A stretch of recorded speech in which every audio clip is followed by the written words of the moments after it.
હવામાન વિભાગની અતિભારે વરસાદની આગાહીના પગલે અંકલેશ્વર તાલુકાનું વહીવટીતંત્ર સજ્જ બન્યું છે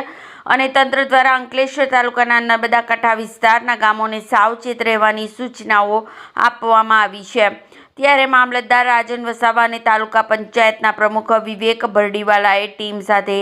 નર્મદા કાંઠા વિસ્તારના સરફુદ્દીન, જૂના બોરભાટા, જૂના ધંતુરિયા સહિતના ગામોની મુલાકાત લીધી હતી અને ગ્રામજનોને સાવચેત રહેવા તેમજ અતિ આવશ્યક કામ સિવાય ઘરની બહાર ન નીકળે, નદી, નાળા, તળાવ, ડેમ અને પાણી ભરાયેલા વિસ્તારોમાં જવાનું ટાળે, પાણી ભરાયેલા રસ્તા અથવા કોઝવે પરથી વાહન પસાર ન કરે તેમજ અન્ય જોખમી સ્થળોથી દૂર રહેવા અપીલ કરી જરૂરી સૂચનો કર્યા હતા। સાથે કેટલાક કાંઠાના ગામો પર પોલીસ બંદોબસ્ત પણ ગોઠવી દેવામાં આવ્યો હતો।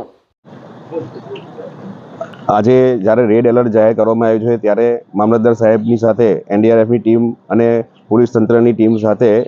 નદી કાંઠાના જે નજીકના વિસ્તારો છે બધે અમે સ્થળ પર જાતે મુલાકાત લઈને તથા દરેક ગામના લોકો સાથે મુલાકાત કરીને માછીમારો જે માછી મારવા જાય છે તેને હવે આગળ માછી મારવા ના જાય એના માટે એ લોકોને ના પાડવામાં આવી છે તથા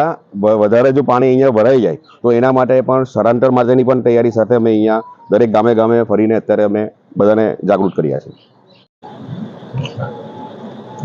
આજરોજ હવામાન વિભાગ તરફથી આગાહી કરવામાં આવેલ છે કે આજે રેડ એલર્ટ જાહેર કરવામાં આવેલ છે, જેથી નર્મદા નદીના કાંઠા વિસ્તારના ગામોમાં રૂબરૂ મુલાકાત લઈ ગ્રામજનો તેમજ માછીમારોને નદીમાં નહીં જવા માટે સમજૂત કરવામાં આવ્યા છે અને ગ્રામજનોને પાણી ભરાયેલા વિસ્તારમાં